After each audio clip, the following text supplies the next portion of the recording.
هاي الآية المباركة فيها تعليم لسر عظيم جدا من الأسرار يهم كل واحد منا نحن البشر. هذا التعليم يعلمنا كيف ننجو من الأمراض والعاهات والآفات بدنيا، وكيف نرتقي بالأفكار وبالأعمال روحيا.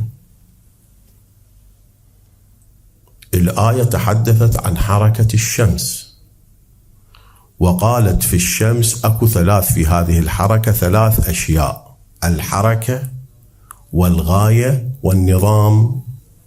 سابقا فصلنا الكلام فيها. بين هذه ال3 حيث حصل التوازن في حركة الشمس مع نظامها وغايتها، الشمس صارت لها سيادة على الموجودات وظهرت خواصها وآثارها. نحن أيضا كبشر لو راعينا التوازن بين 3 أشياء يكون مثلنا مثل الشمس، تظهر الخواص والآثار تكوينا وتشريعا علينا. ال3 هي الحاجات، الغايات، الأعمال. هاي ال3. وإذا نلتفت، وحتى هذه التحقيقات العلمية الجديدة تثبت هذه الأشياء، أن أكثر الأمراض التي يصاب بها البشر من أين ناشئة من اللا توازن في النظام. لا توازن في الطعام، لا توازن في الشراب، لا توازن في المنام، لا توازن في الأعمال. هذا الاختلال وعدم التوازن هو سر ظهور الأمراض على البشر، وظهور العاهات، وظهور الآفات، من الناحية التكوينية البدنية. ومن الناحية الروحية أيضا عدم التوازن هو الذي يؤدي إلى الشطوط في الناس. كلام هذا شوية فوق لازم ننزله، بس وقت ماكو. ولكن إذا شخص يتأمل بهذه الحقيقة يجد أن لا توازن هو سر الشقاء، والتوازن هو سر السعادة بدنيا وروحيا. لذلك الباري عز وجل يقول: وكلوا واشربوا ولا تسرفوا. شنو يعني لا تسرفوا؟ كلوا واشربوا ولا تسرفوا، لأن الإسراف هو أساس الفساد. الفساد ينشأ من الإفراط والتفريط. هذا الإسراف في الزيادة أو الإسراف في النقيصة هو اللي يسبب الفساد. لذلك الشرع حرم الإسراف، قال الإسراف حرام. أضرب لكم مثالا بالماء، مثال سريع. الماء عنصر الحياة، لا يمكن لكائن حي أن يعيش بدون ماء، ولكن أكو حاجة للإنسان إلى الماء، يجب أن يستفيد من الماء بمقدار حاجته. إذا استفاد من الماء أكثر من الحاجة أهلكه، وإذا لم يعطي حاجته من الماء قلل نسبة الماء فيه أهلكه. متى يكون الماء عنصر حياة وصحة وسلامة في الإنسان؟ إذا أخذ من الماء مقدار الحاجة. الزيادة عن الحاجة والنقيصة عن الحاجة كلاهما مهلك. الإفراط والتفريط. الطعام هم هكذا، الطعام الكثير يهلك والطعام القليل أيضا يهلك. الطعام بقدر الحاجة هو النافع. النوم هم هكذا، النوم الكثير يهلك والنوم القليل يهلك. النوم بمقدار الحاجة هو الذي يعطي التوازن للإنسان. الطموحات والآمال من الناحية المعنوية، الأهداف من الناحية المعنوية، يجب أيضا أن تكون متوازنة مع الأعمال.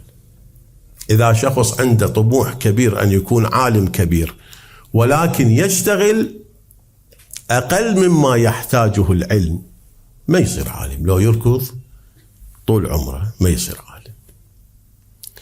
ولو أعطى لهذا الهدف عملا أكبر من حجمه أهلكه ولم يصر عالما.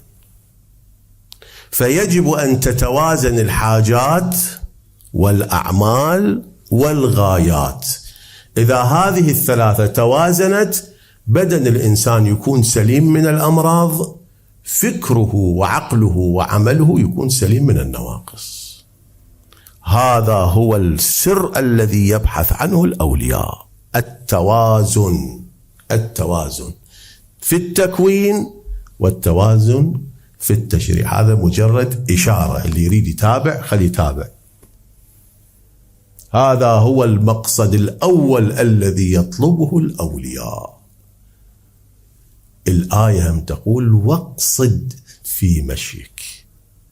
اقصد، كن معتدل، كن متوازن، لا زيادة لا نقيصة، لا إفراط ولا تفريط. بل في الروايات الإفراط والتفريط من صفات الحمق.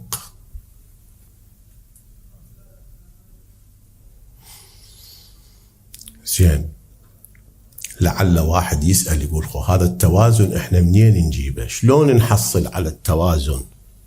الجواب: التوازن في أحكام الشريعة وفي آدابها. إذا الإنسان عمل بأحكام الشريعة في حلالها وحرامها والتزم بآدابها كان متوازنا، وهذا التوازن هو الذي يوصله إلى ما يريد من مقاصد. أضرب لذلك مثال فقط حتى نعرف أن الشريعة في بعض الأشياء ذكرت قضايا وحقائق نحن نجهل أسرارها، والبعض ربما يستبسط هذه، ولكنها لها غاية الأثر على حياة الإنسان. أنصح الأخوة ومن يسمع ويستمع إلى مراجعة كتب الآداب والسنن الواردة عن النبي والأئمة عليهم السلام. من الأمثلة لهذا تقليم الأظفار يوم الجمعة. الروايات تقول إذا الإنسان قلم أظفاره يوم الجمعة من كل إصبع من أصابعه يخرج الله عز وجل داء ويجعل مكانه شفاء. شنو هذا؟ سر ما نفهمه احنا، ما نفهمه، مو أنه ممتنع الفهم، لأننا لم ندرس هذه الأسرار، لم نعرف، لم نطلع على هذه الأسرار. وفي رواية أخرى ينفي الفقر ويزيد في الرزق. هسه شنو علاقة تقليم الأظفار بهذه؟ هذه يحتاج إلى دراسة، يحتاج إلى أهل فضل، أهل تخصص يدرسون هذه الأسرار كيميائيا، فيزيائيا، أحيائيا، يشوفون وين الربط. لكن قطعا هذه فيها سر، فيها علم مودع في هذه القضية. الروايات التي تعلمنا اختيار ألوان اللباس، الروايات التي تعلمنا كيف نمشط الشعر، كيف نمشط اللحية، كيف ننظف اللباس، كيف ننظف البدن، كيف ننام، كيفية النوم، كيفية لبس السروال. كل هذه روايات واردة عن الأئمة فيها. اقرأوا في مكارم الأخلاق، اقرأوا في كتب الآداب والسنن حتى تطلعون على هذه الآداب والأحكام. مو مجرد فضائل وبيها ثواب، هذا أكيد موجود، فيها هي فضائل وفيها ثواب، ولكنها مودع فيها علوم ومعارف. لو عملنا بها توازنا مع سائر موجودات الوجود، صار الإنسان متوازنا في الوجود مع سائر الأشياء التي يكون بينها. إذا صار متوازنا صار سعيدا كاملا في دنياه وسعيدا كاملا في أخرى.